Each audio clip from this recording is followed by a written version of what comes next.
Good evening and welcome all. Today is very important chapters. Understand your CIBIL score. CIBIL score क्या होता है? आपका CIBIL score बढ़ा रहे तो आपको क्या करना चाहिए, क्या डिसिप्लिन आपको फॉलो करना चाहिए, और CIBIL रिपोर्ट आपका कम हुआ तो क्यों कम हुआ, तो सब चीजें आपको देखना है. Anjali madam, over to you. You can start reading in English. Thank you, HR sir. Thank you, madam. Welcome to everyone, and a very happy Navratri to everyone. So we are starting with this a new chapter today. Understand your CIBIL score.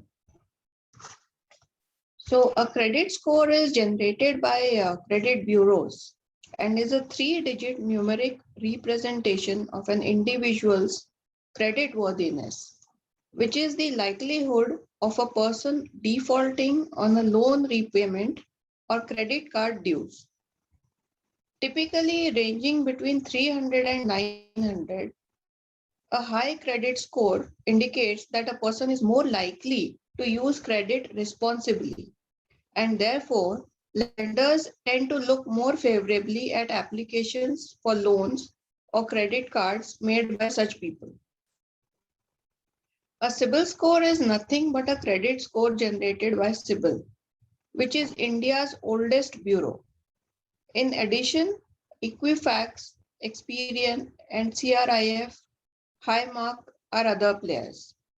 When you consider a CIBIL score, a score of 750 and above is considered to be good. High score implies a good credit history. So closer the score to 900, better it is.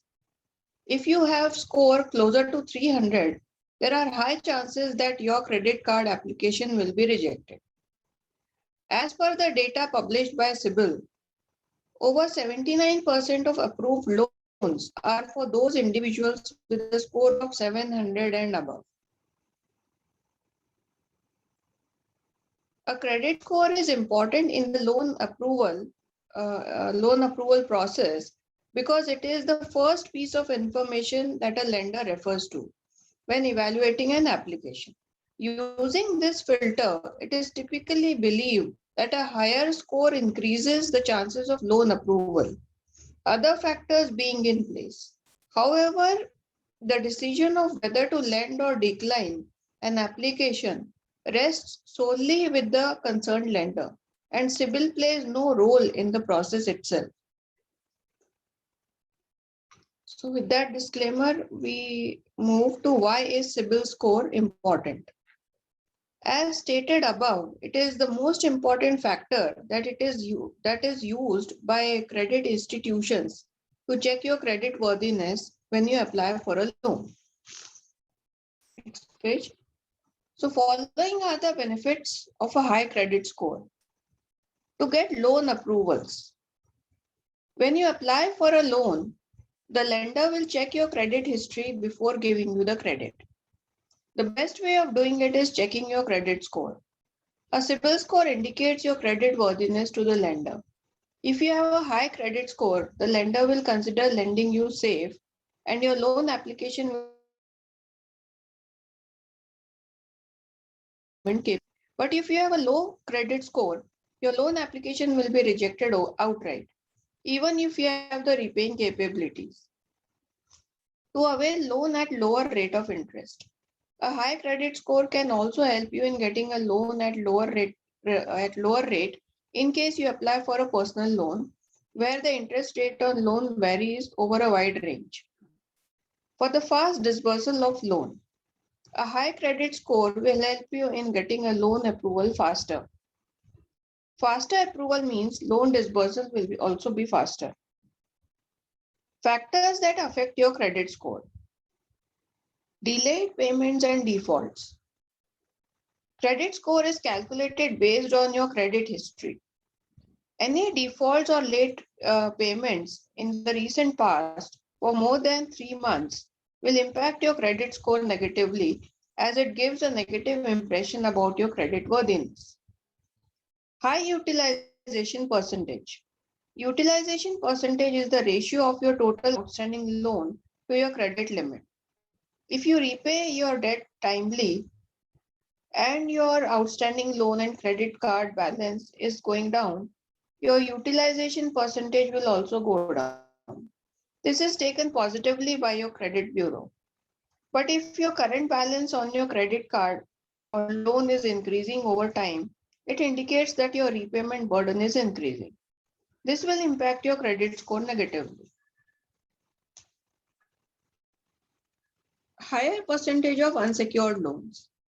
Higher percentage of secured loans such as home loan or car loan in your loan portfolio is better for your credit score because these loans are generally available at cheaper rate. While unsecured loans are easily available but are also expensive. Higher proportion of unsecured loans gives an impression to the credit bureau that you have to service debt with high interest rates. High number of credit application. Large number of credit applications means you are frequently trying to avail loans. This portrays you as a credit hungry person to the credit bureau affecting your credit score. How is CIBIL score calculated? The basis of calculation is your credit history. The credit bureau collects all the information about you in one report to calculate your CIBIL TransUnion score.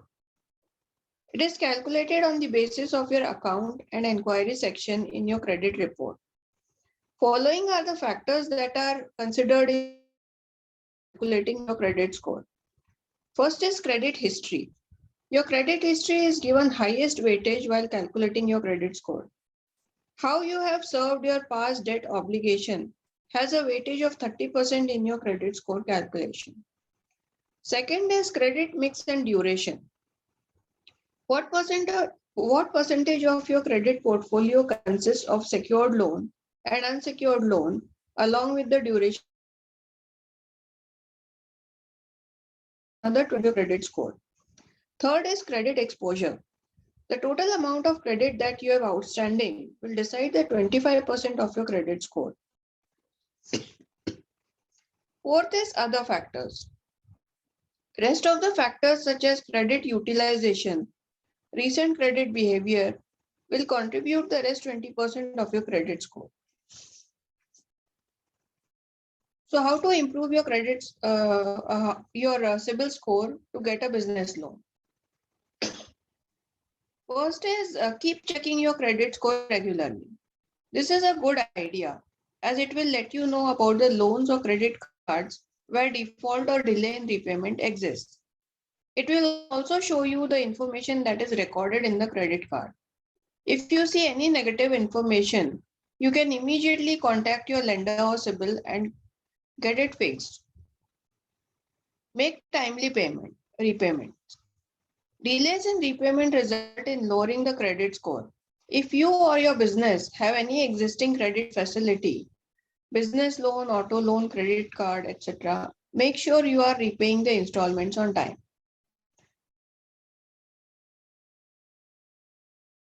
To maintain credit repayment track, liquidity and access to funds are very important factors. You must strive to keep the total credit utilized versus the sanctioned line of credit below 30 to 40%, and any outstanding amount should be paid in the billing cycle. Fourth is never show a credit hungry behavior. Having multiple loans or credit cards make you credit hungry. Also, don't keep discarding old credit cards and changing to new ones. An old credit card with a good track record of timely repayment improves your credit score to a great extent. Next is never apply for too many loans unnecessarily. When not required, you must avoid applying for loans or credit cards. CIBIL keeps a record of all such applications, and the rejected ones result in lowering of CIBIL score. Next is avoid over-leveraging. Over-leverage takes place when a large amount of loan is borrowed as compared to your income sources. During the sanctioning of business loans, banks very carefully observe previous loans taken by the business against their income source and their status. If there is no connection between that debt amount and the income source, the business is said to be over leveraged. And this can result in a much lower credit score. Next page.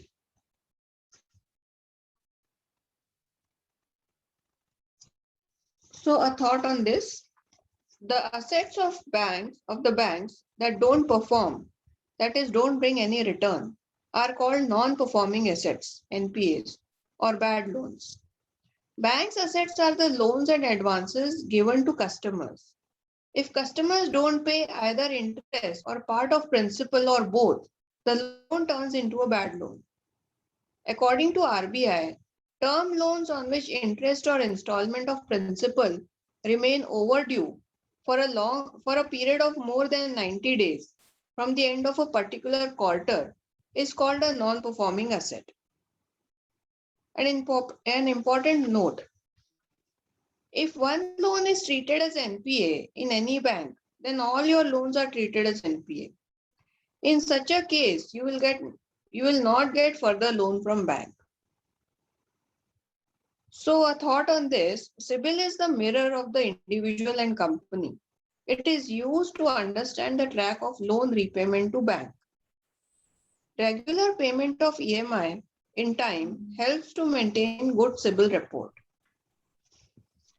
With this thought, we conclude this chapter on CIBIL. Thank Over you. to you, sir. Thank you.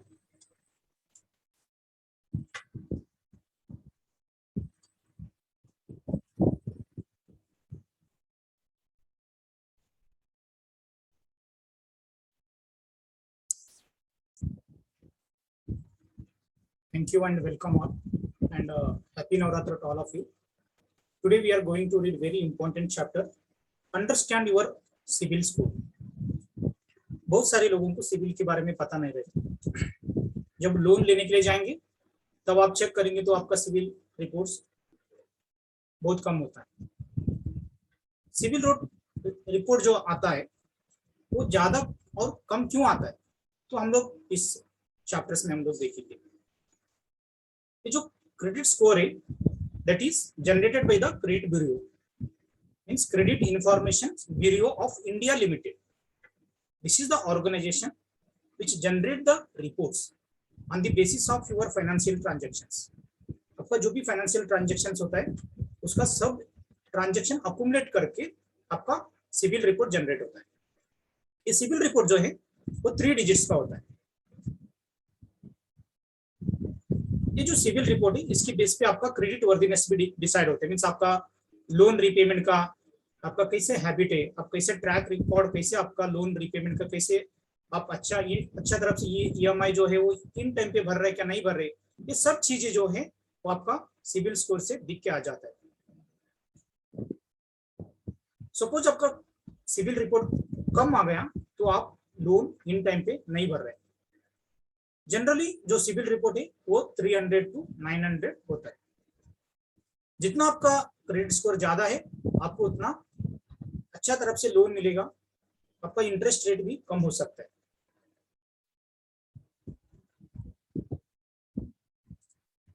Civil score is nothing but credit score generated by the CIBIL which is Indian oldest bureau. ये जो CIBIL report है जो credit information bureau of India limited जो report generate करते हैं उसको CIBIL report बोलता है। This is the organisations which generate the reports. CIBIL छोड़ के बहुत सारे ऑर्गेनाइजेशन है वो लोग भी आपका सिविल रिपोर्ट देता है। फॉर एग्जांपल इक्विफैक्स है, एक्सपीरियंस है, CRIF है, this all are the report generating authority. बहुत सारे लोगों को CIBIL is the most standard, this is oldest bureau, so बहुत सारे लोगों को उसका नाम ही सिविल हो गया। But CIBIL is only the report generated by the CIBIL, nothing but it is a report generated by the CIBIL. जैसे हम लोग पुराना गांव में जैसे Nirma is the very famous, जैसे आगे बहुत सारे कंपनी आ गए, जैसे टायर्ड आ गया तो भी हम लोग बहुत सारे गांव में देखते तो उसको निरमा ही हम लोग यूज करते हैं। ऐसे जो सिविल रिपोर्ट है इसको एक स्टैंडर्ड बन गया, कौन सा भी रिपोर्ट आए तो उसको सिविल रिपोर्ट बोलता है। ये छोड़ के भी बहुत सारी कंपनी है जो सिविल रिपोर्ट जनरेट कर सकते हैं। जो सिविल स्कोर है आपका 750 and above is considered as good. जैसे आप बैंक लोन लेने के लिए जाएंगे तो पहले आपका सिविल रिपोर्ट पूछेंगे, तो आपका सिविल रिपोर्ट कितना होना चाहिए, 750 एंड उससे ज्यादा होना चाहिए। जितना ज्यादा सिविल रिपोर्ट है उतना आपका क्रेडिट हिस्ट्री अच्छा है। अब जितना 900 का नजदीक हुआ, you are very good CIBIL reports and bank will follow you to give the loan. आपको बैंक के पास जाने का जरूरत नहीं है, आपने सिविल रिपोर्ट अच्छा मेंटेन किया, आपका देख के बैंक लोग आपका पीछे पड़ेंगे लोन देने के लिए। जिसका सिविल रिपोर्ट 300 से कम है तो उनको लोन नहीं मिलने वाला है, उनका लोन रिजेक्ट हो जाएगा। As per the data published, CIBIL over 79% of the more than 79% loans is approved having CIBIL report more than 700। जैसे अभी रिसेंटली बहुत सारे बैंक का फ्रॉड्स हो गया, उसके बाद में हम लोग ये 79% को भी almost it's go to 95 to 100%। जिसका सिविल रिपोर्ट मोर देन 700 है उनको ही लोन मिलने वाला है, बाकी लोगों को लोन नहीं मिलने वाला है। उसके लिए आपका सिविल रिपोर्ट बहुत इंपॉर्टेंट है आप जब लोन लेने के लिए जाएंगे। जो सिविल रिपोर्ट है this is the first piece of information. जैसे आप बैंक लोन के लिए जाएंगे, फर्स्ट सबसे पहले आपको बैंक पूछेंगे आपका केवाईसी के बारे में, मीन्स आपका पैन कार्ड दे दो, आधार कार्ड दे दो, बैंक एड्रेस डिटेल दे दो। इसके बाद में वो लोग सिविल रिपोर्ट निकलेगा, वो जो इंफॉर्मेशन उसकी बेस के ऊपर आपको लोन देने का या नहीं देने का they will take the decision. Suppose आपका क्रेडिट स्कोर अच्छा है, सिविल रिपोर्ट आपका अच्छा है तो आपका लोन अप्रूव हो जाएगा। सपोज आपका सिविल रिपोर्ट कम है तो आपको लोन नहीं मिलने वाला है। CIBIL report is very important as stated in the above. ये जो सिविल रिपोर्ट है आपका क्रेडिट वर्दीनेस डिसाइड करेंगे आपका लोन देने का या नहीं देने का, उसके लिए सिविल रिपोर्ट बहुत इंपॉर्टेंट है। Following are the benefits of a high credit scores. आपका सिविल रिपोर्ट अच्छा होने से आपको क्या क्या फायदा होगा टू गेट लोन अप्रूवल। जैसे आप लोन एप्लीकेशन करेंगे, आपका क्रेडिट जो सिविल रिपोर्ट है वो बहुत अच्छा है, मीन्स आपका credit worthiness is very healthy, तो बैंक आपको क्या करेंगे, इमीडिएट डिसबर्समेंट करेंगे लोन, और उसके साथ में आपको बाकी भी जो कंप्लायंस पार्ट है वो कम हो जाएगा। जैसे आपका सिविल रिपोर्ट कम हो गया, फॉर एग्जांपल अभी बहुत सारे लोगों का सिविल रिपोर्ट इसके लिए कम होता है, उन्होंने गलती से कोई चेक्स इशू किया हुआ रहते, सामने वाला का पार्टी को उन्होंने बोला हुआ रहते कि आप डिपॉजिट मत करो बैंक में, तो भी सामने वाला पार्टी नहीं सुनता है, वो क्या करेंगे, वो चेक डिपॉजिट कर देंगे। ये एक्चुअली इनका गलती नहीं है, तो भी बैंक उन्होंने ऑलरेडी इंस्ट्रक्शन दिया हुआ है आपने चेक डिपॉजिट मत करो बोल के, तो भी सामने वाला पार्टी ने उनका चेक डिपॉजिट कर दिया, चेक वो बाउंस हो गया, तो उस टाइम पे क्या होगा, आपका सिविल स्कोर को इफेक्ट होगा। जब आपका सिविल स्कोर कम होगा, जब आप बैंक लोन के लिए जाएंगे तो आपके पास से कुछ रीजन है जो आपका गलती नहीं है, आप बैंक को एक्सप्लेनेशन कर सकते। सपोज आपका already CIBIL score more than 750 है तो आपको इसे एक्सप्लेनेशन करने का जरूरत नहीं है, आपको इमीडिएट लोन मिल जाएगा। नहीं तो ये एक्सप्लेनेशन करने में, जस्टिफिकेशन करने में, सिविल रिपोर्ट का जस्टिफिकेशन करने में आपका टाइम जाएगा। उसके लिए आपका कभी भी जो सिविल रिपोर्ट है वो ज्यादा होना चाहिए। और एक फायदा क्या होगा, जो रेट ऑफ इंटरेस्ट है एज कम्पेयर टू, जैसे आपका सिविल स्कोर जितना अच्छा है उतना आपका रेट ऑफ इंटरेस्ट भी कम मिलेगा। इसके सबसे अच्छा फायदा है, उसके लिए आपका जितना क्रेडिट स्कोर अच्छा है, आपका जो ट्रैक रिकॉर्ड है वो अच्छा है, तो आपको रेट ऑफ इंटरेस्ट भी बैंक कम दे देगा। दूसरा जो बेनिफिट है, फास्ट डिसबर्सल ऑफ लोन। आपका सिविल रिपोर्ट सब एकदम परफेक्ट है तो आपका लोन भी बहुत फास्ट डिसबर्समेंट हो जाएगा, बाकी कुछ जस्टिफिकेशन देना, एक्सप्लेनेशन देने का कुछ जरूरत नहीं है। बहुत सारे लोगों को पता नहीं है सिविल रिपोर्ट में इफेक्ट क्यों होता है। सर मैं तो एकदम परफेक्ट, मैं लोन रीपेमेंट कर रहा हूं तो भी मेरा सिविल रिपोर्ट इतना अच्छा नहीं है। दीज आर द फैक्टर्स, आपका इफेक्ट्स होगा जो सिविल रिपोर्ट का जो रिपोर्ट आता है। Factors that affect the credit score, delay payment and defaults. Suppose आपका क्रेडिट कार्ड का ड्यूज है, आपका लोन का ईएमआई का ड्यूज है, आपने लेट पेमेंट किया, सपोज आप 3 मंथ्स उसका मोर देन 3 मंथ्स किया तो आपका अकाउंट एनपीए हो जाएगा। आप कंटिन्यूअसली क्या कर रहे हैं, ये महीने का ईएमआई आप नेक्स्ट महीने में भर रहे हैं, नहीं तो 2 ईएमआई होने के बाद आप एकदम 2 ईएमआई भर रहे हैं। ऐसे आपने जो ट्रेंड रखा, this is very dangerous, means आपका ये सिविल रिपोर्ट को इफेक्ट होगा। एंड आपने डिफॉल्ट भी कर दिया, सपोज आपने 3 मंथ का ईएमआई भरा ही नहीं है, जैसे आपने 3 मंथ ईएमआई नहीं भरा तो आपका अकाउंट ईएमआई अपना एनपीए में जा सकते हैं। उसके लिए आपको ध्यान में रखना है जैसे ही आपका EMI 3 मंथ्स क्रॉस हो जाते हैं, आपका अकाउंट NPA हो जाता है। उसके लिए आपको ये ध्यान में रखना है, आपका कभी भी EMI 3 मंथ से ज्यादा ड्यू नहीं होना चाहिए। उसके बाद में एक बार आपका अकाउंट NPA में गया तो आपको लोन कभी नहीं मिलने वाला। दूसरा जो फैक्टर्स है, हाई यूटिलाइजेशन परसेंटेज। जैसे आपका लोन है, सपोज आपको 5 करोड़ कैश क्रेडिट सैंक्शन हुआ, आप कंटिन्यूअसली उसको एक्सेस यूटिलाइजेशन कर रहे हैं, आपको कुछ ओडी दिया हुआ है, कंटिन्यूअसली आपने उसको एक्सेस यूज कर रहे हैं। नहीं तो आपका टर्म लोन है, आपने 1-2 EMI टाइम पे भर रहे नहीं है, तो वो क्या होगा, आपका लोन अमाउंट बढ़ते जाएगा। जैसे आपका लोन अमाउंट बढ़ेगा, वो इंफॉर्मेशन सिविल रिपोर्ट में आपको इफेक्ट होगा। ये सब एक को एक लिंक लगाया हुआ है, तो ऑटोमेटिक जैसे आपका जो लोन का जो हैबिट है, जो आपका रीपेमेंट का जो शेड्यूल है, उसके हिसाब से आपका सिविल रिपोर्ट का इफेक्ट होगा। Higher percentage of unsecured loans. जैसे अभी बहुत सारे लोग, जब लोन लेने में भी एक सिस्टम्स होता है, जैसे आपका स्टार्टिंग में आप क्या करेंगे, जैसे बिजनेस स्टार्ट करेंगे तो आप सेक्योर्ड लोन्स लेंगे, जैसे home loan, car loan, factory loan, machinery loan. उसके बाद में आपका जो रूटीन बिजनेस के लिए बहुत सारे लोग अनसेक्योर्ड लोन लेता है। It's very wrong actually. जैसे आपका अनसेक्योर्ड लोन जितना बढ़ता है, उसका रेट ऑफ इंटरेस्ट भी बहुत होता है, वो आपको इजीली मिल जाएगा, बट उसका जो रेट ऑफ इंटरेस्ट है वो 18 to 22% होता है। जैसे आपका अनसेक्योर्ड लोन बढ़ता है तो आपका सिविल रिपोर्ट को भी ये इफेक्ट होता है। दूसरा जो है, high number of credit applications. बहुत सारे लोगों के पास जब लोन एप्लीकेशन करेंगे, उनके पास पेशेंस नहीं होता। अभी मैंने मशीनरी बुक कर दिया, मेरे को लोन चाहिए, मेरे को लोन चाहिए। वो लोग क्या करेंगे, 10 लोगों को फाइल दे देंगे। 10 लोग क्या करेंगे, 10 बैंक में लॉग इन करके बैठेंगे उसमें। तो वो जो सिविल रिपोर्ट में दिखेगा, आप 10 बैंक में एप्लीकेशन किया था, इससे बैंक को दिख के आ जाते you are hungry of the loan. आप लोन लेने में बहुत हंग्री हो गए, मीन्स आपको पेशेंस नहीं है, आप उसको ज्यादा से ज्यादा लोन हंग्री हो गया, उसके लिए उसका भी सिविल रिपोर्ट के ऊपर इफेक्ट होगा। आप मोर देन ज्यादा से ज्यादा जितना बैंक में आपने लॉग इन किया, जैसे उसके लिए आपको ये ध्यान रखना है, एज ए बिजनेसमैन जब भी आपको लोन लेना है, किसी को फाइल देना है, उनको इंस्ट्रक्शन देना है, देखो भाई जब तक मैं बोलूंगा नहीं तब तक मेरे को लॉगिन मत करो। नहीं तो लॉगिन करना है, पहले मेरा सब डॉक्यूमेंट चेक करो, मेरा फाइनेंशियल डॉक्यूमेंट चेक करो, मेरा सिविल रिपोर्ट चेक करो, मेरा 1 साल का ट्रैक रिकॉर्ड चेक करो, फिर बाद में आप लॉगिन करना। ये सबके इंपॉर्टेंट आप इंस्ट्रक्शन देना बहुत जरूरी है। आप लोग क्या करेंगे, ठीक है 10 लोग आया, 10 लोगों को आपने फाइल दे दिया, उसने 10 बैंक में लॉगिन किया, तो भी आपका सिविल रिपोर्ट खराब हो जाता है। उसके बाद में आप कुछ नहीं कर सकते, आपको दूसरा कोई भी बैंक लोन नहीं देगा नेक्स्ट 2-3 साल तक। इसके लिए सबके इम्पोर्टेंट है, जब भी आप लोन लेने के लिए जाएंगे तो सबको इंस्ट्रक्शंस देना है, मेरा लॉगिन जब तक मेरा इन्फॉर्मेशन 100% करेक्ट है, नहीं तो आप 100% मेरे को लोन देना है, मेरे को लोन डिसबर्समेंट करना है, तो ही आप मेरा लॉगिन करना, नहीं तो आप लॉगिन मत करो मेरा लोन का। इस सब इंस्ट्रक्शन देना बहुत जरूरी है। How is CIBIL score calculated.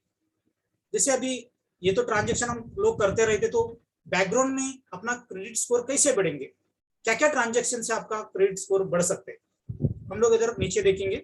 सबसे पहले है क्रेडिट हिस्ट्री।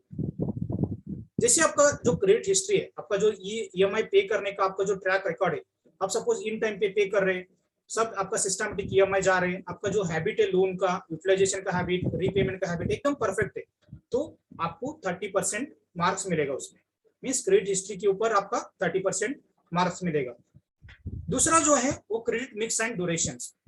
दूसरा जो है आपका जो loan secured and unsecured loan आपने कितना लिया हुआ, उसका कितना परसेंटेज है। आपका सपोज अनसेक्योर्ड लोन का परसेंटेज ज्यादा है तो आपको मार्क्स कम मिलेगा, उसमें आप मैनेज किया आपको 25% आपका उधर स्कोर मिलेगा।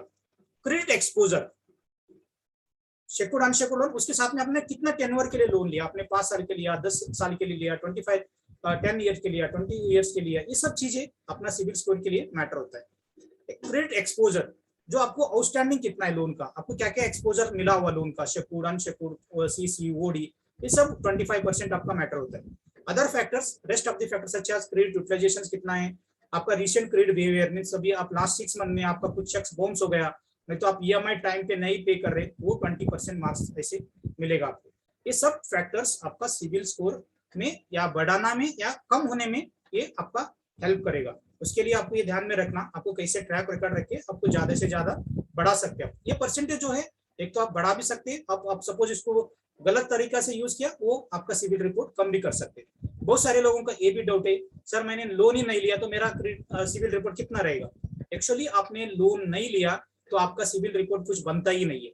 उसके लिए आपको सिविल रिपोर्ट आपको बढ़ाना है, सिविल स्कोर आपको बढ़ाना है, तो उसके लिए भी आपको कुछ लोन लेके उसको प्रॉपर जैसे आपने रीपेमेंट किया तो उससे आपका सिविल स्कोर बढ़ जाता है। सपोज आपने लोन नहीं लिया तो भी आपको सिविल स्कोर नहीं बढ़ने वाला है।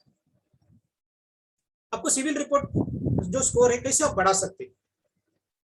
अभी हम एवरी रूटीन जैसे अपना हेल्थ का जैसे हमने फिटनेस होने के लिए अपने को वॉकिंग करना पड़ेगा, जो योगा करना पड़ेगा, जैसे आपका सिविल रिपोर्ट मेंटेन करने के लिए आपको क्या क्या करना चाहिए, ये सबसे इंपॉर्टेंट है। आपको बिजनेस में जाना है, आगे बड़ा आपको एक्सपेंशन करना है, आगे बिजनेस का लोन लेके, खुद का तो पैसे से आप बिजनेस लोन तो नहीं कर सकते, तो लोन लेना बहुत जरूरी है। जब आप लोन लेने के लिए जाएंगे तो ये सब चीजें आपको दिक्कत आ जाता है।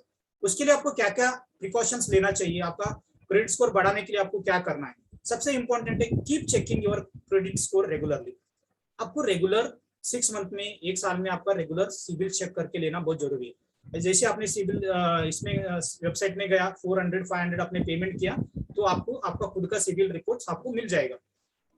सिविल रिपोर्ट में कभी कभी क्या होता है, बहुत सारे बैंक्स आपको क्रेडिट कार्ड या डेबिट कार्ड दिया हुआ रहते हैं, आपने यूटिलाइजेशन में नहीं किया। तभी बहुत सारे मेरा क्लाइंट्स का जब हम लोग ऑडिट अकाउंटिंग करते तो उसमें समझ में आ जाता है, वो बोलते सर मेरे को पता भी नहीं है अमाउंट कैसे 25-30,000 मेरा डेबिट पड़ा हुआ है, बैंक को पूछा तो दे आर नॉट रेस्पॉन्डिंग। ऐसे बहुत सारे लोगों को हुआ है। जैसे कभी कभी आपने क्रेडिट कार्ड का फ्रॉड भी होता है, तो आपको उसके लिए देखना है। जैसे आपका बहुत सारे लोग एग्रीकल्चर लोन लिया, एजुकेशन लोन लिया, पेमेंट ही नहीं किया हुआ, ये सब चीजें आपको देखना है। मेरा क्रेडिट स्कोर किधर कम हो रहे हैं, तो रेगुलर आपको चेकअप करने से आपको सब मिल जाते हैं। उसमें सिविल रिपोर्ट में सब डिटेल आया हुआ रहते हैं, आपका क्या क्या डिफॉल्ट हुआ, कौन सा लोन आपने इन टाइम पे नहीं भरा, ये सब चीजें आपको आ जाते हैं।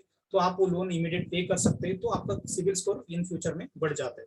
दूसरा जो है आपका मेक टाइमली रीपेमेंट। जो भी आप लोन लेंगे तो आपको इन टाइम पे करना बहुत जरूरी है।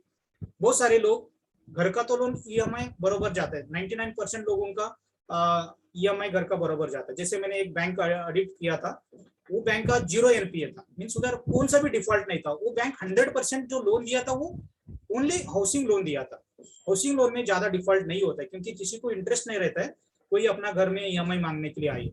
बट जब भी बिजनेस लोन होता है, जैसे अपना मशीनरी लोन होता है, वो it's depend upon your business.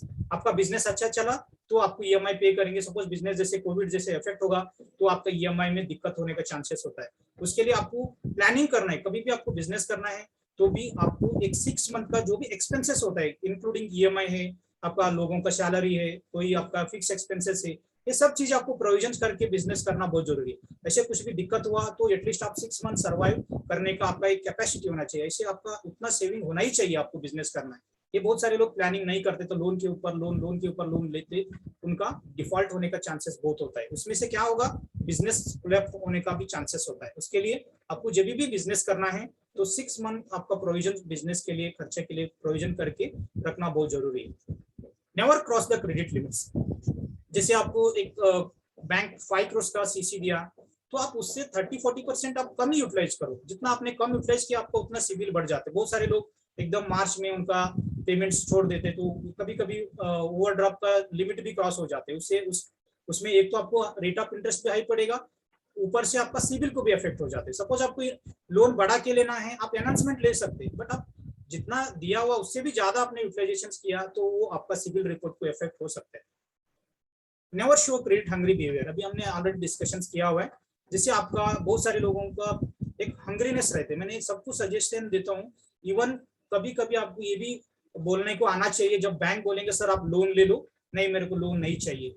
जब आप ये चीजें आप बोलने को चालू किया तो आपका जो वे है वो करेक्ट वे है। आपको आप परफेक्ट बिजनेसमैन है। जब लोन चाहिए तो लोन चाहिए, जब जबरदस्ती से कोई बैंक दे रहे, कोई फाइनेंशियल इंस्टीट्यूशंस दे रहे, नहीं तो कोई अनशकुल लोन अपने को जबरदस्ती से दे रहे, तो आप नहीं बोलने को भी आना चाहिए। जब भी आपको रिक्वायरमेंट है उतना आप लोन लेना चाहिए, बट कभी कभी आपको नहीं भी बोलना चाहिए। आपको उसके लिए क्रेडिट हंग्रीनेस कभी भी नहीं दिखाना चाहिए। जैसे क्रेडिट हंग्रीनेस से भी मैंने एग्जांपल दिया, अभी 10 लोगों को आपने फाइल दिया, 10 उसने लॉग इन कर दिया तो आपका पूरा सिविल रिपोर्ट खराब हो गया।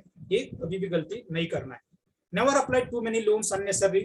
जब भी आपको लोन लेना है, कोई लोग इमीडिएट कार लोन लेंगे, मशीनरी लोन लेंगे, घर लोन लेंगे, आप ऐसे नहीं करना चाहिए। आपको स्टेप बाय स्टेप आपका रीपेमेंट का कैपेसिटी के हिसाब से लोन लेना बहुत जरूरी है। Avoid the over leveraging. Over leveraging means आपका कैपेसिटी से भी ज्यादा, जैसे आपका इनकम सोर्स है उसके हिसाब से रीपेमेंट का कैपेसिटी के हिसाब से आपको लोन लेना बहुत जरूरी है, और आपका खुद का कैपिटल कितना है और बैंक का कितना कैपिटल है, उस हिसाब से आपको कंपैरिजन करके आपका इनकम और उनका रीपेमेंट कैपेसिटी के हिसाब से आप लोन लेने से आपका सिविल स्कोर भी आप मेंटेन कर सकते हैं।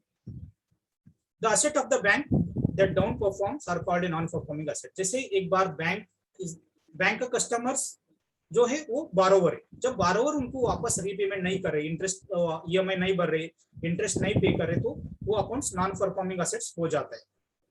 According to the RBI, loans, interest or installment principal remain overdue for a period of more than 90 days from the end of particular quarter is called a non-performing asset.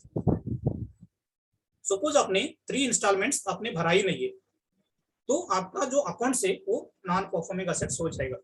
एक बार आपका account NPA हुआ तो it's a very dangerous. मैंने सबको suggestion देता हूँ, life में कभी भी आपका अकाउंट को एनपीए होने को नहीं देना है, इतना प्रिकॉशन लेके आपको बिजनेस करना है। एक बार आपका अकाउंट एनपीए हो गया, आपका बिजनेस का क्लोजर हो जाएगा उसके, इसके लिए आपको बहुत केयर लेना है।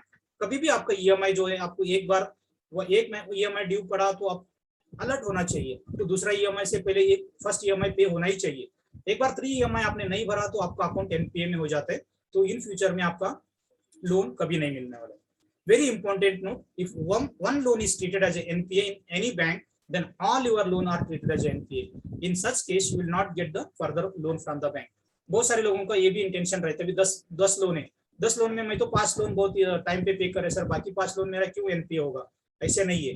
इवन आपका एक अकाउंट भी एनपीए हुआ तो पूरा 10 का 10 अकाउंट आपका एनपीए हो जाएगा, उसके लिए आपको कोई लोन नहीं मिलने वाला इन फ्यूचर्स में। उसके लिए एनपीए के बारे में एज ए बिजनेसमैन बहुत ही सोचना है, और as a businessman as well as salary holder also. आपका घर का भी ईएमआई है, वो भी 3 मंथ से आपने नहीं भरा, वो भी एनपीए में जाता है। उसके लिए आपका अकाउंट्स कभी भी एनपीए में नहीं जाना चाहिए, ये सबसे इंपॉर्टेंट है आपका लाइफ में। उसका ध्यान रख के आपको आपका लोन का मैनेज करना और आपका सिविल स्कोर मेंटेन करना बहुत जरूरी है। We'll close end with this chapter. Civil is the mirror of the individual and of company. It is used to understand the track loan repayment to bank. Regular repayment of EMI in time helps to maintain a good civil reports. जैसे ये civil report है, जैसे हमने GST है, GST is also business का mirror है, और अब जो सिविल रिपोर्ट है, जो आपका लोन लेने के लिए जाएंगे तो उसका आपको सिविल रिपोर्ट कंपलसरी मिलेगा। जैसे आपका बाकी बहुत सारे रिपोर्ट से आपका जैसे हेल्प होगा, ऐसे सिविल रिपोर्ट भी आपके लिए लोन लेने का, बिजनेस करने के लिए बहुत हेल्प होगा। उसके लिए ये सब मेंटेन करना बहुत आपका जरूरी है। Thank you. Anjali madam, you can start with the next chapter, taxation. You can start. Yes, thank you, sir. Thank you. Very well explained. That was a really important chapter. Yes, sir. I'm sure everyone must have benefited. Yes. So we move over to another important topic, that is taxation. So we start with taxability of gift. If the aggregate amount of money received in any previous year is more than 50,000 rupees from a non-relative, the entire amount received shall be taxable as income from other sources.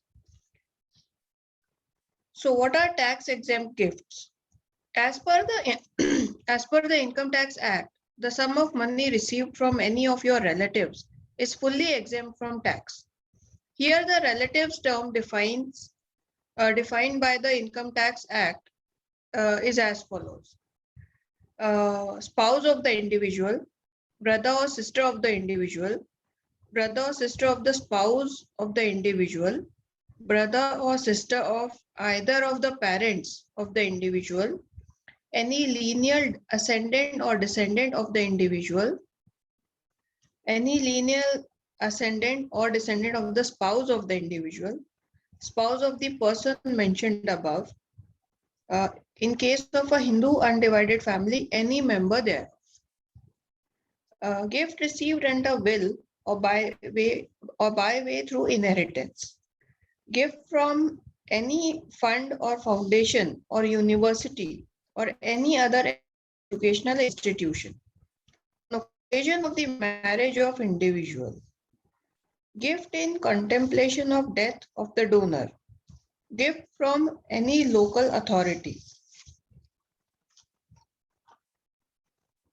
Next page. Yeah. By way of transaction not regarded as transfer under Section 47 of the Income Tax Act from an individual by a trust created or established solely for the benefit of relative of the individual. So what is clubbing of income? If any income is transferred from owner or principal, that is father of the income or father of the income to another person, that is son. In such a case, income is to be treated in the hands of the owner or principal or father, and tax has to be paid by him.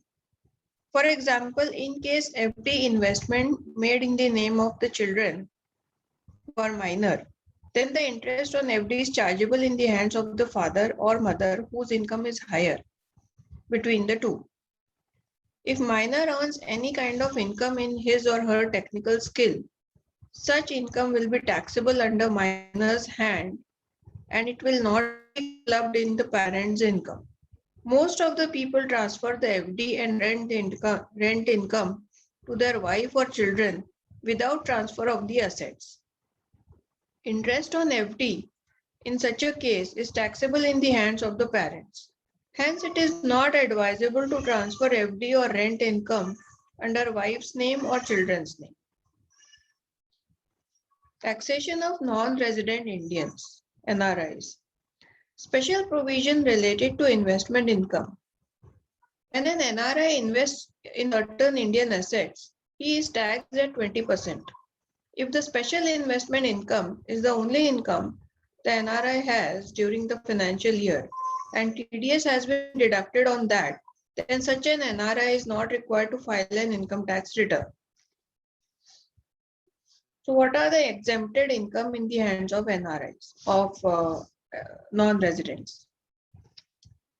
So first is interest on bonds or securities as notified by government, premium on redemption and interest income on NRE account, paid or credited. Next page. Income by way of interest, premium on redemption or other payment on securities, bonds, annuity certificates, savings certificates, other certificates issued by the government, and deposits notified by the government.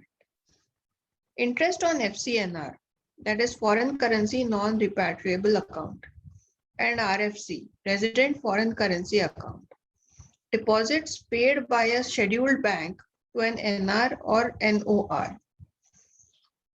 Income earned in respect of units of mutual funds specified under section 10, 23D or B, units from administrator of the specified undertaking, or C, units from the specified company.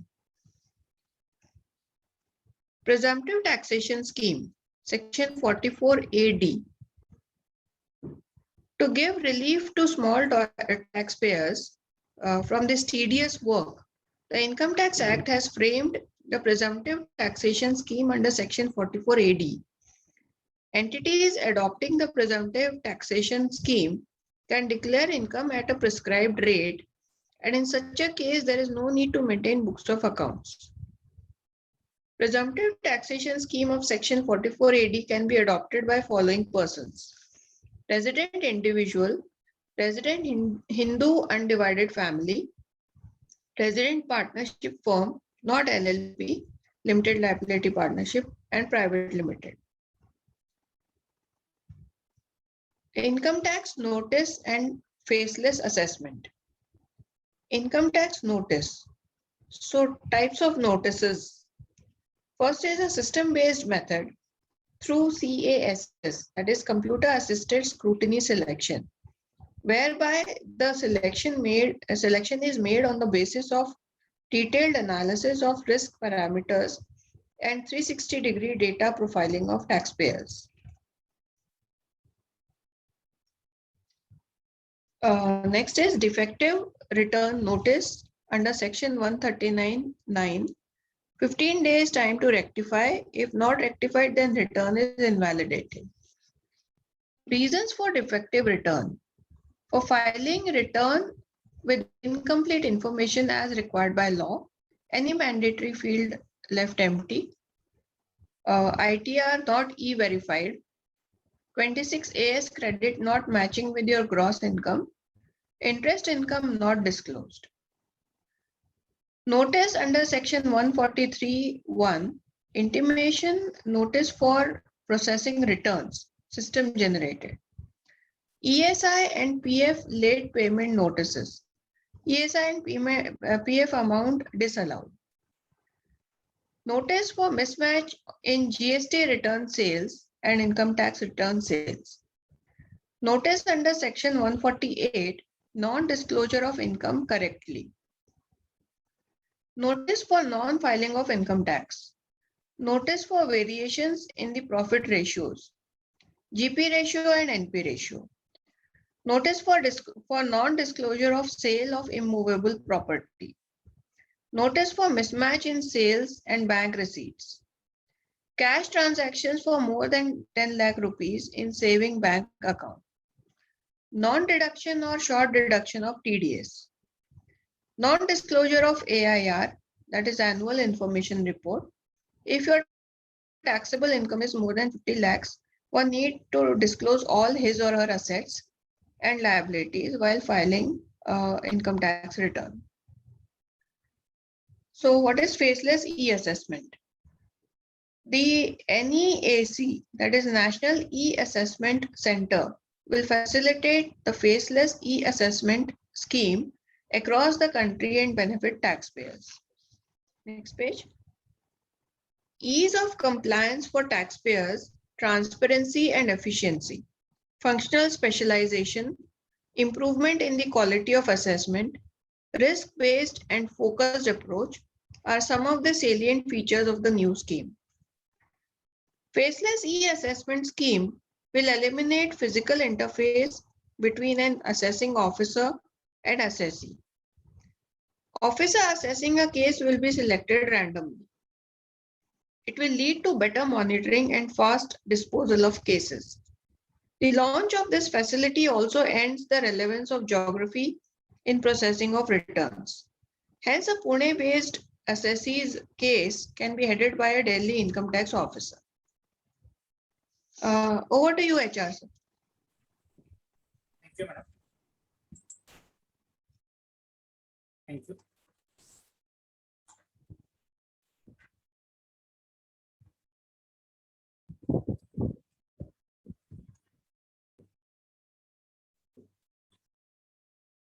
Chapter 9, taxations.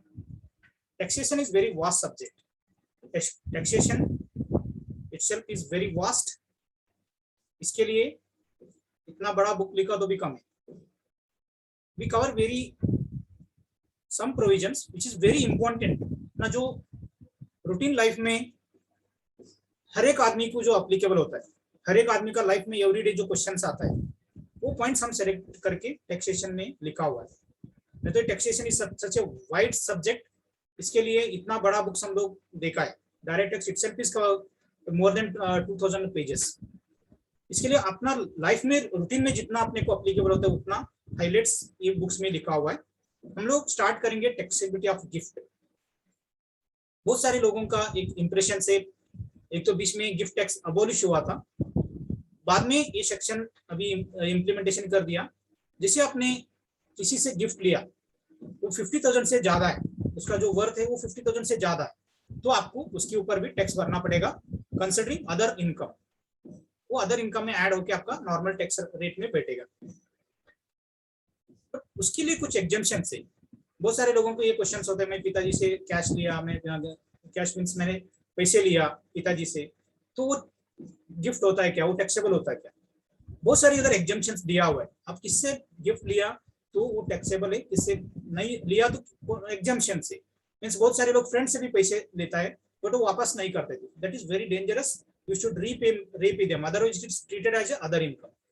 सिर्फ जो family blood relations लोग हैं उनके लिए exemption है. Blood relation लोगों के लिए आप गिफ्ट कितना भी ले सकते हैं, बट उसके लिए भी जो गिफ्ट दे रहे हैं उनका जस्टिफिकेशन चाहिए. मीन्स वो किधर से पैसे आ रहे. सपोज कोई आपको गोल्ड गिफ्ट दे रहे, उसका टैक्स भर के गिफ्ट दे रहे क्या, कैसे, उनका सोर्सेस क्या है, उसका जो रूट सोर्सेस क्या है, वो बहुत इंपॉर्टेंट है। उसके लिए आपको देखना है जो भी गिफ्ट लेना है तो देना है, दोनों भी आपका सोर्स के हिसाब से आपको गिफ्ट लेना देना करना है। तो गिफ्ट लेना पे में भी आपको बहुत सारे एग्जाम्पशन है, आप गिफ्ट उनसे ले सकते। स्पाउस आपका हस्बैंड और वाइफ, आप एक को एक गिफ्ट दे सकते हैं, उसके लिए कुछ प्रॉब्लम नहीं है। ब्रदर और सिस्टर है, brother and sister can give and take the gift. Brother और सिस्टर, स्पाउस ऑफ दी, इसमें रिलेशन का जो डेफिनेशन दिया इसमें ऑलमोस्ट ऑल लोग कवर हुआ। मीन्स आपका स्पाउस का ब्रदर सिस्टर है, आपका खुद का ब्रदर सिस्टर है, सब लोगों से आप रिलेशन जो भी रिलेटिव्स है आप उसका उनसे गिफ्ट आप ले सकते। any lineal ascendant or descendant of the individual. Any lineal ascendant means son, father, grandfather, and great grandfather.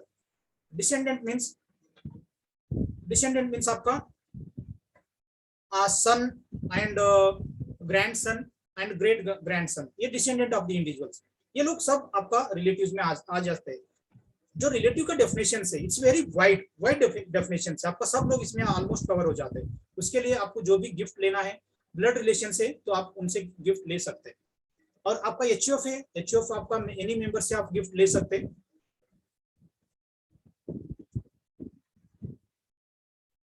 आपका जो कुछ इनहेरिटेंस है गिफ्ट मींस आपका पिताजी से नहीं तो ग्रैंडफादर से कुछ आपका असेट्स सारे आपको गिफ्ट ले रहे, that is also not taxable. Gift from any fund और फाउंडेशन, यूनिवर्सिटी और any other institutions, educational institution से आपको कौन सा यूनिवर्सिटी से आपको गिफ्ट मिल रहे हैं, that is also exemption. On occasion of the marriage, अपना इंडिया में मैरिज में गिफ्ट देना बहुत कल्चर है, उसके लिए आप मैरिज में कितना भी गिफ्ट आप ले सकते हैं, उसके टाइम पे आपको टैक्सेबल नहीं होता है। Gift in contemplation of death और ऑफ द डोनर, आपका डोनर कुछ डेथ हो रहे, आप वो आपको डोनेशन आपका गिफ्ट देना चाहते हैं तो उस टाइम पे भी आपको टैक्सेबल नहीं होगा। आप any gift taken from local authority, उस टाइम पे भी आपका गिफ्ट जो है वो टैक्सेबल नहीं है। Transaction not recorded as a transfer, ये आपका कैपिटल के अंदर नहीं आया तो उसको भी आपका गिफ्ट कंसिडर होता है, उस टाइम पे आपको टैक्सेबल नहीं होगा। फ्रॉम एनी इंडिविजुअल और ट्रस्ट क्रिएटेड और solely for the benefit of the relative of the individual, यानी कुछ ट्रस्ट किया हुआ है उससे आपको कुछ गिफ्ट मिल रहे हैं, फैमिली के लिए आपने बनाया था उससे कुछ आपको गिफ्ट मिल रहे हैं, that is also not taxable. Clubbing of income, clubbing of income हम लोग बहुत सारे लोग ऐसे गलती करते हैं तो गलती नहीं होना चाहिए। किसी ने मिसेस के नाम पे एफडी रखता है, किसी बच्चों के नाम पे एफडी रखता है, बट वो रॉन्ग है एक्चुअली। आप जब आप as a source of income is yours, आप मिसेस के नाम पे एफडी रख रहे हैं तो उसका जो भी इंटरेस्ट रहेगा क्लबिंग प्रोविजन के हिसाब से वो आपका ही इनकम है। वो बहुत सारे लोग इनकम मिसेस का इनकम कंसिडर करके इनकम टैक्स रिटर्न भरते हैं, दैट इज एक्चुअली रॉन्ग। आपको क्या करना है, आपका जो भी मिसेस का इनकम है और आपका बच्चों का भी आपने जो एफडी रखा हुआ है वो सब इनकम आपका इनकम में क्लब हो जाते हैं। सपोज हस्बैंड एंड वाइफ दोनों वर्किंग है तो आपने बच्चों के नाम पे आपने कुछ एफडी रखा, उसका जो इंटरेस्ट है जिसका इनकम ज्यादा है उनका इनकम में वो ऐड हो जाता है। उसके लिए आपको ये मिसअंडरस्टैंडिंग नहीं होना है। बहुत सारे लोग रेंट इनकम मिसेस के नाम पे दिखा दो, एफडी इंटरेस्ट इनकम, एफडी भी बहुत लोग ट्रांसफर करके आप करता है तो वो दैट इज एक्चुअली रॉन्ग। आपको क्या करना है, जो मेन सोर्सेस है, सपोज आपका मिसेस काम कर रहे हैं उनका जो पैसे उनसे उसका ऊपर उन्होंने एफडी रखा, उसका इंटरेस्ट है, that is okay. But as a आप उसका फंड का आप ओनर है, आप मिसेस के नाम पे कुछ रेंट दिखा रहे तो इंटरेस्ट दिखा रहे, दैट इज एक्चुअली रॉन्ग, वो आपका इनकम में क्लब हो जाते हैं। अभी बच्चों का भी बहुत सारे नाम पे एफडी रखता है तो वो जिसका इनकम ज्यादा है means husband and wife, suppose husband का इनकम है 12 लाख रुपए ईयरली और मिसेस का नाम इनकम है 10 लाख रुपीज, तो जिसका इनकम ज्यादा है मीन्स 12 लाख जो हस्बैंड का इनकम है उनका इनकम है वो इंटरेस्ट इनकम ऐड हो जाते हैं बच्चों के नाम पे एफडी रखा तो भी। उसके लिए आपको ये ध्यान में रखना है जब भी आप एफडी रखना है तो वेरी केयरफुल, वो इनकम भी आपका इनकम में कंसिडर हो जाता है। जिससे बच्चे रहते हैं, अभी बहुत सारे बच्चे लोग खुद का स्किल रहते हैं, अभी छोटे छोटे बच्चे हम लोग देखते हैं तो टीवी में ऐड करता है वो लोग, ऐड के लिए भी उनको जो कुछ रेम्यूनरेशन उनके लिए कुछ चार्जेस मिलता है, that is taxable in the hand of the childrens. वो जो उनका स्किल से जो भी पैसे मिलेगा वो चिल्ड्रन का इसमें टैक्सेबल होता है, वो पेरेंट की इसमें नहीं आता है। बट आप खुद उसका नाम पे एफडी रख रहे हैं, आप उसका इंटरेस्ट आ रहे, that is your income, that will be chargeable in your hand, not in the childrens hand. Taxation of non-resident. Non-residents, special provision related to investment income. When NRI invest in certain Indian assets, he is taxed at 20%.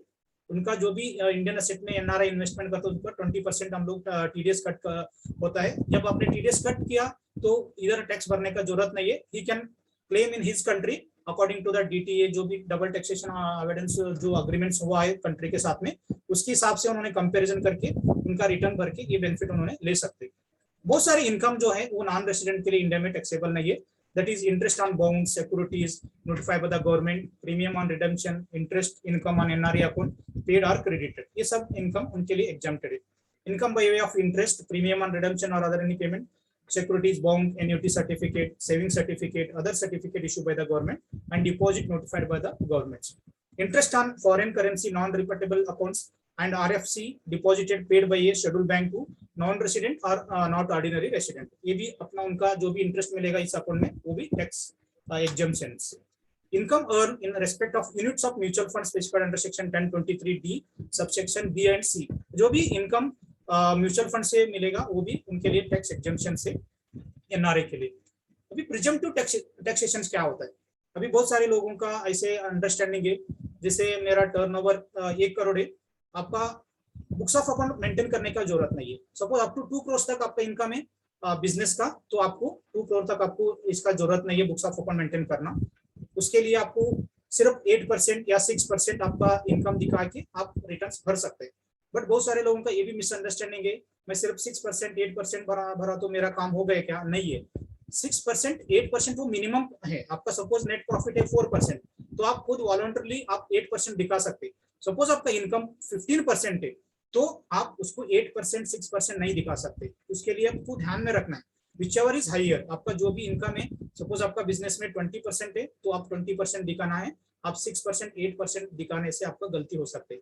Government ने बताया हुआ है, income tax department ने बताया आप 6% 8% आप minimum बता सकते, नॉट मैक्सिमम। उसके लिए आपका जो भी एक्चुअल इनकम है वो दिखाना बहुत जरूरी है। वो जो 44AD है वो किसके लिए अप्लीकेबल होगा? रेसिडेंट इंडिविजुअल, HUF और पार्टनरशिप फॉर्म।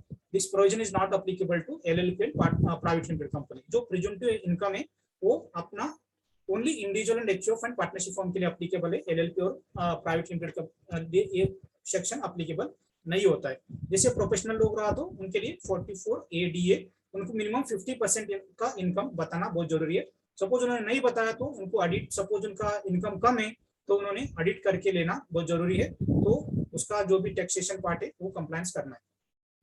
बहुत सारे लोगों को इनकम टैक्स नोटिस बारे में, नोटिस कितना टाइप का नोटिस है, बहुत सारे लोगों को ये पता नहीं है कि इनकम टैक्स नोटिस आके अपना लॉगिन में बैठा हुआ रहता है। पहले कैसे होता था, आपका जो भी नोटिस है आपको भाई स्पीड पोस्ट आता था तो आपको समझ में आ जाता था, तो मेरा नोटिस आ गया तो स्पीड पोस्ट आता तो आप CA के पास भाग के आता था। बट अभी ये ट्रेंड नहीं है। अभी बहुत सारे लोगों को लॉगिन में जाके कैसे नोटिस चेक करना वो भी पता नहीं है। बट वो ऑलरेडी नोटिस आके उसका टाइम भी पीरियड भी खलास हुआ रहते हैं। उसके लिए आपको भी एक इंडिविजुअल रिस्पॉन्सिबिलिटी है। आपका CA तो देखते रहेगा बट आपका भी एक इंडिविजुअल रिस्पॉन्सिबिलिटी है। कंटिन्यूअसली आपका इनकम टैक्स का जो लॉगिन है वो देख के आप एक वर्क लिस्ट बोल के, वर्क लिस्ट में फॉर यूर एक्शंस बोल के एक ऑप्शन रहता है, वो आपको जाके आपका किधर इनकम टैक्स नोटिस है क्या, आपने किधर गलती से कैश भरा हुआ उसका नोटिस है क्या, आपने इनकम टैक्स रिटर्न भरा था बट वो गलती से कुछ तो गलत भरा था वो उसका बारे में नोटिस है क्या, ये सब देखना बहुत जरूरी है। पहले जैसे आपको मैनुअल नोटिस नहीं आएगा, डिपार्टमेंट से फोन आएगा, अभी नहीं आने वाले। उसके लिए सबसे इंपॉर्टेंट है आपका खुद का इनकम टैक्स का जो भी लॉगिन ID पासवर्ड लेके खुद चेक करके लीजिए। आपका कोई नोटिस आके उधर अपना इसमें साइट में इनबॉक्स में दिखेगा। इसके लिए आपको कंपलसरी आज जाने के बाद आप चेक कर दीजिए नोटिस में कितना टाइप का नोटिस हम लोग देखेंगे। First is the system based method through computer assisted scrutiny where the selection is made on the basis of detailed analysis of risk parameters, 360-degree data profilings of the taxpayer। अभी जो government के पास 360 degree का data उनके पास information है। अभी बहुत सारे लोगों को पता नहीं है, जैसे कोई खुद का प्रॉपर्टी बेचा हुआ है बट उन्होंने इनकम टैक्स में दिखाया नहीं है, बट वो ऑलरेडी सब रजिस्टर से उनको इन्फॉर्मेशन मिलता है। ऐसे FD रखा, आपका TDS कट हुआ, बैंक इन्फॉर्मेशन देंगे। आप बैंक में कैश डिपॉजिट किया, bank will inform to the income tax department. हर एक जो भी ट्रांजेक्शन होता है आपका, आपने गाड़ी लिया TCS कट होता है तो आपका डिपार्टमेंट का इन्फॉर्मेशन मिलेगा। ऐसे सब 360 डिग्री का इन्फॉर्मेशन उनके पास है। आपको पता नहीं आपने क्या ट्रांजेक्शन किया, बट इनकम टैक्स डिपार्टमेंट के पास उनका आपका डाटा सब है। उसके लिए 360 डिग्री की बेस पे आपका नोटिस भी आ जाएंगे। उसके लिए आपको ध्यान में रखना, कंप्लायंस पार्ट है ना, वो परफेक्ट करके लेना बहुत जरूरी है। बहुत सारे लोगों को डिफेक्टिव रिटर्न होता है, बहुत सारे लोग रिटर्न भर के बैठेंगे, बाद में वो डिफेक्टिव रिटर्न भी आता है, उसका 15 डेज का टाइम रहता है, वो बाद में इनवैलिड रिटर्न हो जाता है। इनवैलिड रिटर्न मींस वो आपने रिटर्न भरा ही नहीं है। ये सबसे डेंजरस प्रोविजन है। जैसे आपने कुछ गलती से इनकम नहीं बताया, नहीं तो बैलेंस शीट सबमिट करना था बट आपने बैलेंस शीट नहीं किया, आपने नो अकाउंट केस में रिटर्न भरा, तो आपको ये नोटिस आने का चांसेस होता है। उस टाइम पे आपका रिटर्न जो डिफेक्टिव हो जाते हैं, फिर आप रिटर्न भी नहीं भर सकते। उसके लिए जैसे भी आपको अभी आजकल मेल पे नोटिस आ जाते हैं और आपको मैसेज भी मिलता है, वो इमीडिएटली आपका कंसर्न पर्सन नहीं तो आप खुद सॉल्व करना चाहिए उसको। डिफेक्टिव रिटर्न्स क्यों होता है?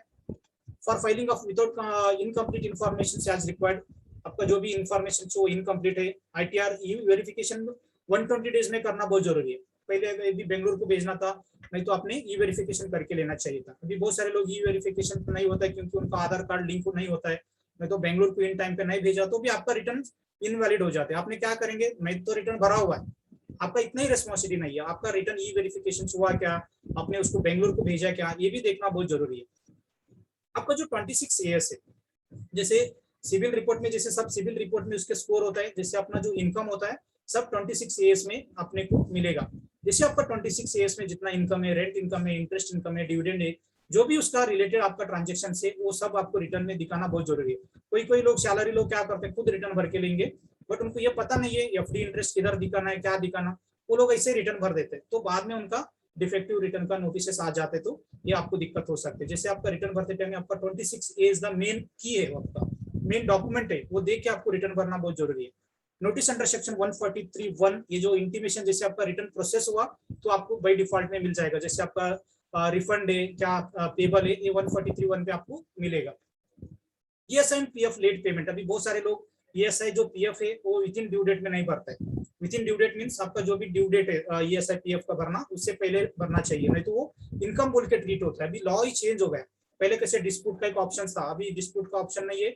आपको ESI PF in time, at least employ का तो आपको इन टाइम भरना बहुत जरूरी है। एम्प्लॉयर आप बिफोर फाइलिंग ऑफ रिटर्न भर सकते हैं, बट एम्प्लॉय का ESI PF आपको इन टाइम में भरना बहुत जरूरी है।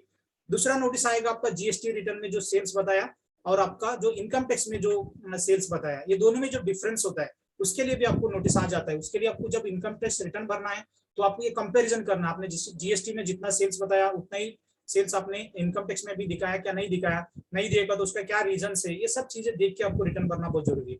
Notice under section 148 non disclosure of income correctly, suppose बहुत सारे इनकम आपका रहते, सपोज आपने प्रॉपर्टी सेल किया बट आपने उसको दिखाया नहीं है, तो उसका भी आपको इनकम अंडर सेक्शन 148 में एस्केप इनकम में आपको नोटिस आ सकता है। उसके बाद में आपको रिटर्न रिवाइज करके भरना पड़ेगा। Notice for non filing of income tax return, आपने इनकम टैक्स रिटर्न भरा नहीं है, आपका इनकम अबव 2,50,000 है, तो आपको नोटिस आ जाएगा। बहुत सारे लोगों को ये भी मिसअंडरस्टैंडिंग है, मेरा इनकम 5 लाख से बिलो है, मैं रिटर्न नहीं भर सकते। एक्चुअली इनकम टैक्स रिटर्न के लिए जो अमाउंट है वो 2,50,000 है। आपको सपोज 2,50,000 के अबाउट टैक्सेबल इनकम है, आपको इनकम टैक्स रिटर्न भरना बहुत जरूरी है।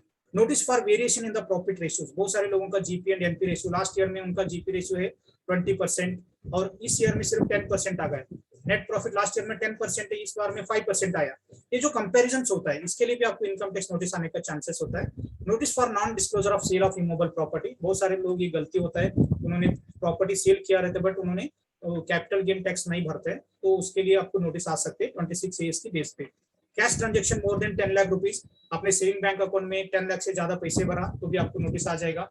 नॉन डिडक्शन और short deduction of TDS, company को जिसको TDS एप्लीकेशन है वो TDS कट नहीं किया और भरा भी नहीं है, भरा तो इन टाइम पे नहीं भरा, नहीं तो शॉर्ट भरा तो भी आपको नोटिस आ सकते हैं। Non disclosure of annual information report, जैसे आपका इनकम मोर देन 50 लाख है, सपोज आपका सैलरी इनकम है 60 लाख रुपीज, आपको सिर्फ सैलरी का इनकम नहीं देना, आपको उसके साथ में आपके पास जितना असेट्स है, जितना लाइबिलिटी है, वो भी इन्फॉर्मेशन भरना बहुत जरूरी है। आपने सपोज वो नहीं भरा तो आपको इनकम टैक्स नोटिस आ जाएगा। फेसलेस असेसमेंट, जब भी लास्ट सितंबर से जैसे अपना honourable PM announce honour the honest tax payer, जो हॉनेस्ट टैक्स पेयर है उनको हॉनर करना चाहिए, उसके लिए फेसलेस असेसमेंट स्कीम और बहुत सारे उन्होंने इम्प्लीमेंटेशन किया हुआ है। ये अभी लास्ट सितंबर में चालू हुआ। आपको इनकम टैक्स नोटिस आ गया तो इनकम टैक्स डिपार्टमेंट में भागते जाने का जरूरत नहीं है, अकुर्डी को जाओ, स्वारगेट को जाओ, ऐसे कोई किधर भी जाने का जरूरत नहीं है, आप इधर ही बैठ के उसका रिप्लाई दे सकते हैं। उसके लिए क्या क्या फायदा होगा अपना, easy of compliance of tax payer, transparency and efficiency functional, जैसे जाके उनको मिलना, उनका एडजमेंट लेना, इसे कुछ उसका टाइम जो कंज्यूमशन था बीच का, वो टाइम आपका सेव हो जाएगा। उसके लिए आपका जो नोटिस का जो प्रोसेस है वो फास्ट हो जाता है। और faceless assessment scheme will eliminate physical interference between assessing officer and assessee, आपको जाके मिलने का जरूरत नहीं है, उसके लिए आपको इधर ऑनलाइन भी सबमिट कर सकते हैं। Officer assessing case will be selected randomly. जो केस सेलेक्ट होते हैं आपका रैंडमली सेलेक्ट होता है, उसके लिए आपका ऑफिसर्स को ने आपको पता भी नहीं रहता है। आपका सपोज अभी पुणे में केस चल रहा है तो दिल्ली का ऑफिसर असेस कर सकते हैं। उधर टोटल 3 साइकिल होते हैं। अभी बहुत सारे वीडियो भी अभी आप देखा रहेगा, नरेंद्र मोदी जी ने जो बोला है, आपका अभी जो असेसमेंट प्रोसीजर है वो सब पूरा चेंज हो गया है। एक तो आर्डर कोई ऑफिसर निकलेंगे, दूसरा ऑफिसर रिव्यू करेंगे और तीसरा ऑफिसर फाइनल करेंगे। वो चाहे जियोग्राफिकली दूसरा स्टेट का हो सकता है, जैसे पुणे का दिल्ली ऑफिसर भी असेसमेंट कर सकते हैं। उसके लिए आपको अभी कोई पुणे का असेसिंग ऑफिसर पुणे का ही असेसमेंट करना चाहिए ऐसे कुछ नहीं है। इसके लिए क्या होगा, आपका जो काम है वो बहुत फास्ट हो जाएगा। It will better lead to monitoring fast disposal of cases. The launch of this facility also geographic processing returns. Hence, Pune-based assessing can assess in the Delhi income tax officer. इधर क्या होता था, जो भी personal relations वो ये जो भी होता था वो अभी नहीं होगा, क्योंकि आप ऑफिसर का नाम नहीं जानते या आपका नाम ऑफिसर नहीं जानते। वो जो असेसमेंट्स होता है इट्स वेरी ब्यूटीफुल। जैसे अभी 3 प्रोसेस में असेसमेंट ऑर्डर आपको मिलेगा, इट्स वेरी गुड थिंग। अभी already 6:35, so we have another 1 minute. If you have any queries related to today's sessions and you raise the hand, I will allow. You have only 2 minutes, we can discuss about the today's sessions. If you have any queries.